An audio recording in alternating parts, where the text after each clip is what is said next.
सदाशिवसमारंभां व्यासशंकरमध्यमाम् अस्मदाचार्यपर्यन्तां వందే గురుపరంపరాం.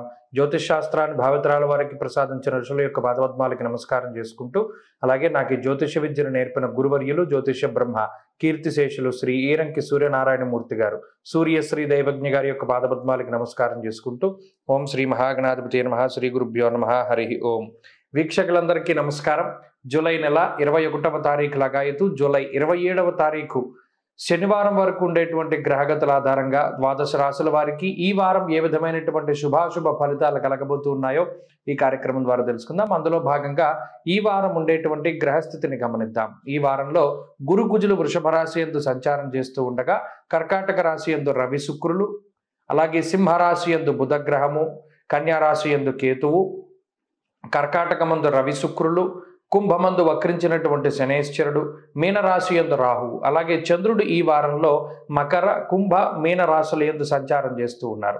ఇటువంటి పరిస్థితుల్లో ద్వాదశ రాశులకి ఏ విధమైనటువంటి ఫలితాలు కలగబోతున్నా తెలుసుకుందాం. అందులో భాగంగా మొదటిది మేషరాశి. మేషరాశి వారికి ఈ వారం సానుకూలమైనటువంటి గ్రహస్థితి గోచరిస్తూ ఉన్నది. ప్రత్యేకించి 2వ స్థానమందు గురుగ్రహం యోగిస్తూ ఉండడం, లాభస్థానమందు శనేశ్వరుడు, చతుర్థ స్థానమందు శుక్రగ్రహము, పంచమ భావమందు బుధుడు, అలాగే చంద్రుడు, మొత్తం 5 గ్రహాల తాలూకు శుభ ఫలితాలు ఈ రాశి వారికి ఉండడం వల్ల ఈ వారంలో చాలా సానుకూలమైనటువంటి ఫలితాలు గోచరిస్తూ ఉన్నాయి.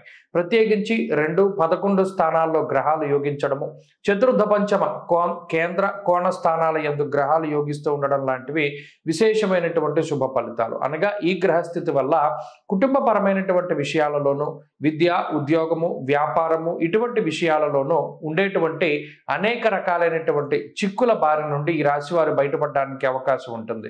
ప్రత్యేకించి అనుకూలించేటువంటి ఈ గ్రహస్థితి ఆర్థిక పరిస్థితులపై ఉండేటువంటి ప్రభావాన్ని గనక తీసుకుంటే, ముఖ్యంగా ఆర్థిక పరమైనటువంటి ఎదుగుదలకి ఈ గ్రహస్థితి గోచరిస్తూ ఉంటుంది.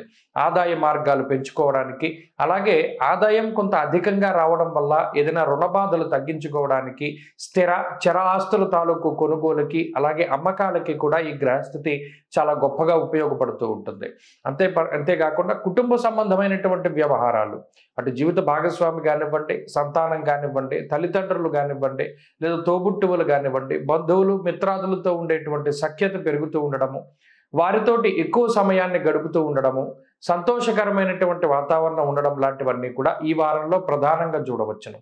అయితే అర్ధాష్టమ రవి యొక్క స్థితిగతులు, వ్యయరాహు యొక్క స్థితిగతుల వల్ల ముందుగా ప్రణాళికాబద్ధంగా ఏదైతే మీరు నిర్ణయాలు తీసుకుని ఉన్నారో, అవి ప్రయాణాలు కానివ్వండి, లేదా ప్రణాళికాబద్ధమైనటువంటి విషయాలు కానివ్వండి, ఏదైతే మీరు ప్లాన్ చేసుకున్నారో వాటిలో మాత్రం కొన్ని మార్పు చేర్పులు అనేటువంటివి ఈ వారం ప్రస్ఫుటంగా కనబడుతూ ఉన్నాయి. అనగా ఏదైనా ఒక క్యాంపుకి వెళ్దాం అనుకున్నా, లేదా ఒక తీర్థయాత్రకు కానీ, ప్రయాణాలకు కానీ, ఇవన్నీ కూడా కొంత వాయిదా పడేటువంటి పరిస్థితులు గోచరిస్తూ ఉన్నాయి. విద్య, ఉద్యోగము, వ్యాపారం లాంటి అంశాలన్నీ కూడా చాలా ఎదుగుదలతోటి ముందుకు సాగేటువంటి అవకాశం ఉంటుంది. ఈ వారంలో మేషరాశి వారికి ఒక మంచి శుభవార్తను వినడానికి కూడా అవకాశం ఉంటుంది. ముఖ్యంగా ఉద్యోగ వ్యాపారాదులలో మంచి గుర్తింపు లభించడానికి అవకాశం ఉంటుంది. విద్యార్థులకు ఇది శుభ పరిణామంగా చెప్పవచ్చును. అలాగే స్త్రీలకు ప్రత్యేకించి ఈ గ్రహస్థితి మానసికమైనటువంటి ప్రశాంతతని కలగజేస్తుంది. రుణబాధలు తగ్గుతాయి, శత్రుబాధలు తగ్గుతాయి, అనారోగ్య సమస్యలు తగ్గుముఖం పట్టి కుటుంబ సంబంధమైనటువంటి విషయాలన్నీ కూడా ఆనందదాయకంగా ఉండడానికి అవకాశం ఉంటుంది.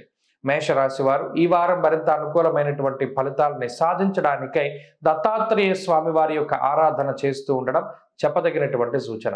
ఈ వారంలో కలిసొచ్చేటువంటి రోజు గురువారంగా చెప్పవచ్చును.